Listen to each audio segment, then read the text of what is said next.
আমরা জানি আসলে কিছুদিন আগেই কিন্তু নিউমোনিয়া ডে চলে গেল। গত 12ই নভেম্বর ছিল বিশ্ব নিউমোনিয়া দিবস। সেই হিসেবে আমরা নিউমোনিয়া নিয়ে আজকে এই আলোচনাটা অনুষ্ঠানে সবাই একত্রিত হয়েছি। প্রথমেই আমি বলতে চাই যে নিউমোনিয়া কিন্তু আসলে আমাদের জন্য একটি আতঙ্কের নাম, বিশেষ করে আমাদের অভিভাবকদের জন্য। নিউমোনিয়া শুনলেই কিন্তু আমাদের অভিভাবকরা একদম আতঙ্কিত হয়ে যায়। অবশ্য আতঙ্কিত হওয়ারই কথা, কারণ দেখা যাচ্ছে যে বছরে প্রায় 24,000 শিশু নিউমোনিয়া আক্রান্ত হয়ে মৃত্যুবরণ করে এবং ইউনিসেফের তথ্য অনুযায়ী দেখা যাচ্ছে যে প্রতি ঘন্টায় 2 থেকে 3টি শিশু নিউমোনিয়া আক্রান্ত হয়ে মৃত্যুবরণ করছে। সেই থেকে আসলে আমরা একটু আতঙ্কিত হওয়ারই কথা।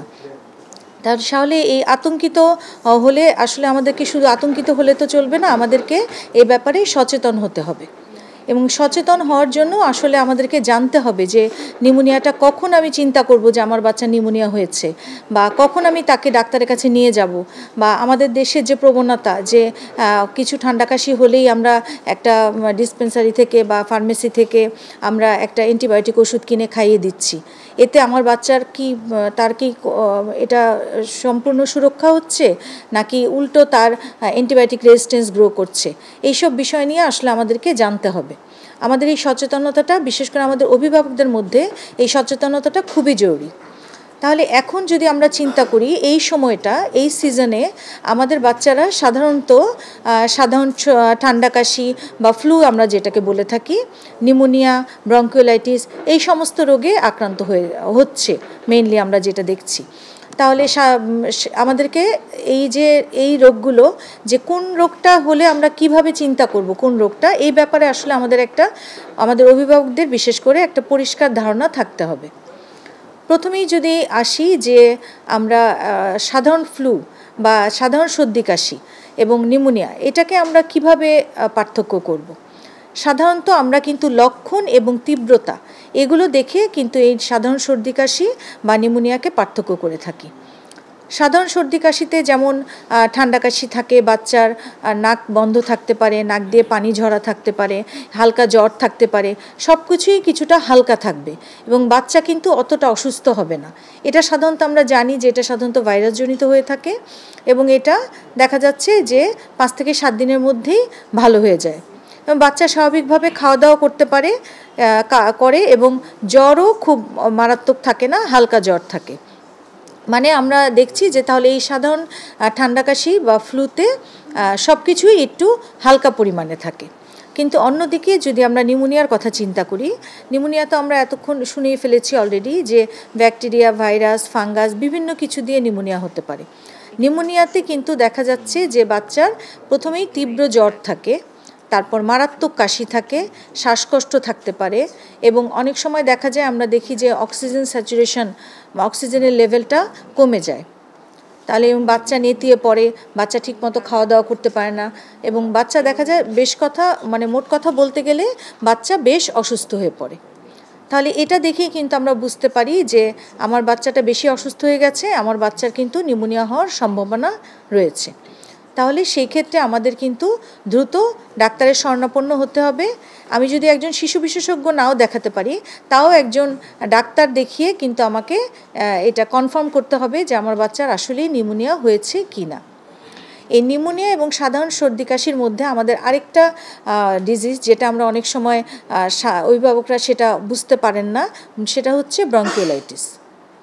ব্রঙ্কিওলাইটিসটাকে কিন্তু আমরা অনেক সময় ইগনোর করি বা চিন্তা করি না যে বাচ্চার ব্রঙ্কিওলাইটিসও হতে পারে এবং আমাদের বাবা মারাও কিন্তু এটার বিষয়ে অতটা সচেতন নয়। কিন্তু আমরা কিন্তু দেখছি বিভিন্ন গবেষণায় দেখা গেছে হসপিটালে যেসব রোগী শ্বাসকষ্টের রোগ নিয়ে ভর্তি হয়, তার মোটামুটি 20% মতো ব্রঙ্কিওলাইটিসের রোগী থাকে। তাহলে আমাদের কিন্তু ব্রঙ্কিওলাইটিসটাও মাথায় রাখতে হবে। তাহলে ব্রঙ্কিওলাইটিসটা আমরা কীভাবে বুঝবো নিউমোনিয়া থেকে? ব্রঙ্কিওলাইটিসটা সাধারণত এটাও একটা ভাইরাসজনিত রোগ। এতেও দেখা যায় কাশি থাকে, বাচ্চার শ্বাসকষ্ট থাকে, কিন্তু এখানে দেখা যায় যে জ্বরের তীব্রতাটা কিছুটা কম থাকে এবং বাচ্চা বেশ হাসি খুশি থাকে। বাচ্চা নিউমোনিয়াতে আমরা যেরকম দেখি যে বাচ্চা একদম দুর্বল হয়ে যায়, বাচ্চা খেতে পারে না, বাচ্চা বেশি অসুস্থ হয়ে যায়, কিন্তু ব্রঙ্কিওলাইটিসে আমরা বলি যে বাচ্চা বেশ হাসি খুশি থাকে, কিন্তু সাথে তার হালকা জ্বর এবং দেখা যাচ্ছে নাক দিয়ে প্রথমে পানি পড়ছে, তারপর হালকা জ্বর এবং কাশি এবং সেই সাথে শ্বাসকষ্ট। এক্ষেত্রেও কিন্তু আমার অক্সিজেন স্যাচুরেশন অনেক সময় কমে যেতে পারে। তাহলে আমরা এখানে কিন্তু যেটা গুরুত্বপূর্ণ, এটা যেহেতু ভাইরাসজনিত, সাধারণত এই ব্রঙ্কিওলাইটিসে কিন্তু কোনো অ্যান্টিবায়োটিকের প্রয়োজন হয় না। তাহলে আমরা বাবা মারা যদি বাবা মাদেরকে আমরা সচেতন করতে পারি যে আমরা কিভাবে চিন্তা করব যে এটা কি বাচ্চার সাধারণ সর্দি কাশি নাকি হচ্ছে ব্রঙ্কিওলাইটিস অথবা নিউমোনিয়া। অনেক সময় কিন্তু আসলে বাবা মার জন্য বোঝা একটু কষ্টকর হয়ে যায়। সেই জন্য আমরা যদি এরকম বাচ্চার যে কোনো সিমটম দেখলে যদি আমরা সাধারণ সর্দি কাশির মতন মনে না হয়, যে বাচ্চা যদি দেখা যাচ্ছে যে হালকা ঠান্ডা, নাক দিয়ে পানি পড়ছে, হালকা কাশি, হালকা জ্বর, এরকম যদি না হয়ে দেখা যাচ্ছে যে বাচ্চার জ্বরটা একটু বেশি, কাশিটা বেশি, সেই ক্ষেত্রে আমরা কিন্তু অবশ্যই একজন শিশু চিকিৎসকের শরণাপন্ন হব। এবং এখানে সবচেয়ে গুরুত্বপূর্ণ বিষয় যেটি, যে আমরা অযথা, যেটা আমাদের দেশে অ্যান্টিবায়োটিক, এখন সারা বিশ্বেই অ্যান্টিবায়োটিক রেজিস্ট্যান্স নিয়ে যে কথা উঠছে, যে আমরা যে অযথা অ্যান্টিবায়োটিক খাওয়ানোর যে প্রবণতা আমাদের দেশে, যে আমরা একটা ফার্মেসি থেকে একটা ওষুধ কিনে খাইয়ে ফেলি, সেটা না করে আমাদের একজন শিশু বিশেষজ্ঞর পরামর্শ নিতে হবে এবং সেই অনুযায়ী সে যে অনুযায়ী চিকিৎসা পদ্ধতি আমাকে দিবে, সেই অনুযায়ী যদি আমরা চিকিৎসা পদ্ধতি গ্রহণ করি, তাহলে কিন্তু এই যে নিউমোনিয়া থেকে যে মৃত্যুর হার, সেটা কিন্তু অনেক কমে আসবে। বেশিরভাগ সময় আমরা দেখি যে আমাদের কাছে যখন রুগী আসে, তখন দেখা যায় অলরেডি একটা ফার্মেসি থেকে অ্যান্টিবায়োটিক খেয়ে এসেছে, এবং আমরা সাধারণত সবাই জানি যে আমরা বাচ্চাদের কিন্তু অ্যান্টিবায়োটিক ডোজ বা যে কোনো ওষুধ দিয়ে থাকি ওজন অনুযায়ী, এবং সেই ওজন অনুযায়ী যদি আমরা অ্যাপ্রোপ্রিয়েট ডোজটা না দিতে পারি, তাহলে কিন্তু ওষুধটা ভালো মতো কাজ করবে না, এবং এক্ষেত্রে দেখা যায় বাচ্চা বেশি খারাপ হয়ে যায় এবং বাচ্চার কিন্তু মৃত্যু ঝুঁকি বেড়ে যায়। তাহলে আমাদের অভিভাবকদের কিন্তু সচেতন হতে হবে যে আমি বাচ্চাটাকে কখন হসপিটালে নিয়ে যাব বা কখন আমি একজন বিশেষজ্ঞ ডাক্তারের পরামর্শ নিব, আমার বাচ্চাটা যেন বেশি খারাপ না হয়ে যায়।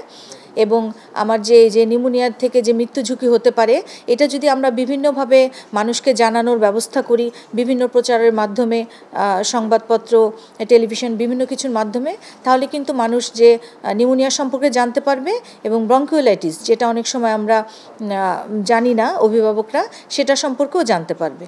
তাহলে আমার মনে হয় আগে থেকেই মানুষ সচেতন হতে পারবে এবং এই যে নিউমোনিয়ার প্রতিরোধ করতে পারবো আমরা, এবং এই আমাদের দেশে নিউমোনিয়ার যে মৃত্যু ঝুঁকি, সেটাও কিন্তু আমরা অনেকটা কমিয়ে নিয়ে আসতে পারবো। ধন্যবাদ।